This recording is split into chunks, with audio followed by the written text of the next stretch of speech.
Sand and ink, the air in Petra in 1925 was thick with the scent of ancient dust, warmed rock, and the ghosts of empires. For Hadi, a Bedouin calligrapher, the sprawling sandstone city carved into the cliffs was not a ruin, but a living text. He made his meager living tracing verses from the Quran onto camel hide for passing pilgrims. His hands, as steady and precise as the desert wind, was capricious. His world was suddenly shifted on its axis by the arrival of Mira, an archaeologist from a distant land. Her skin pale beneath a wide-brimmed hat, her eyes the color of the Mediterranean Sea. She came with maps, measuring tapes, and an insatiable curiosity, determined to unearth the hidden narratives of the ancient city. Hadi, hired as a guide for her small expedition, found himself mesmerized not by the past she sought, but by the present she inhabited. They spent weeks together, navigating the labyrinthine Sek, exploring the towering treasury and climbing to the monastery. Mira taught him about strata and pottery shards. Hadi, in turn, offered her the wisdom of the desert, how to read the stars, find water, and understand the language of the wind. One sweltering afternoon, resting in the shade of a carved facade, Mira confessed her struggle with the local tongue. "It is beautiful," she said, watching him trace patterns in the sand.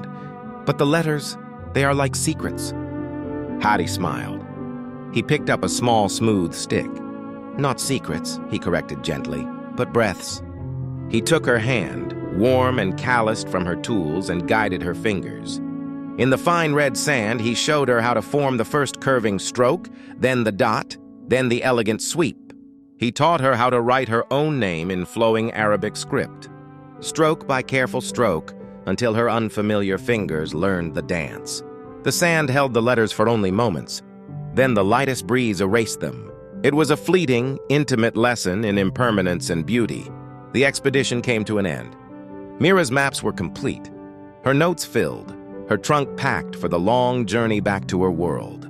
The farewell was brief, overshadowed by the vastness of their different lives. Hadi stood on the high ridge, watching her small caravan disappear into the shimmering heat haze, taking with it the spark of life she had brought to his quiet existence.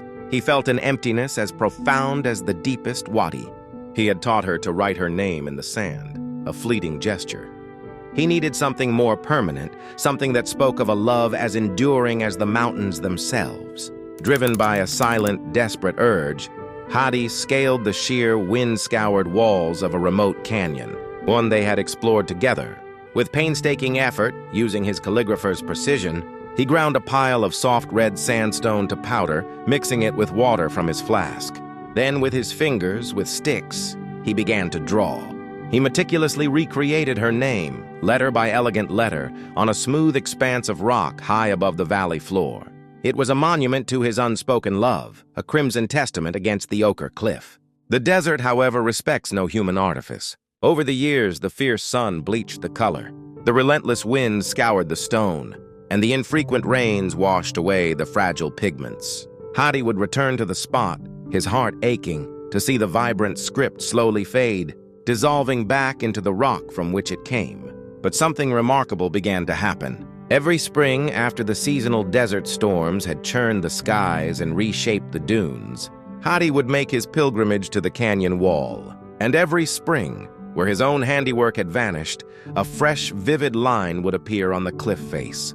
It wasn't a perfect recreation, but an undeniable sweeping stroke of red, a new, stark mark against the pale stone. Sometimes it was a single long curve, sometimes a cluster of dots, sometimes a deep, resonant line, as if the desert itself had taken a deep breath and etched a part of her name into its eternal canvas. The Bedouin locals who heard his story would shake their heads in wonder. "The wind and sand remember," they would say, gazing at the new marks. "The desert itself has learned to write her name."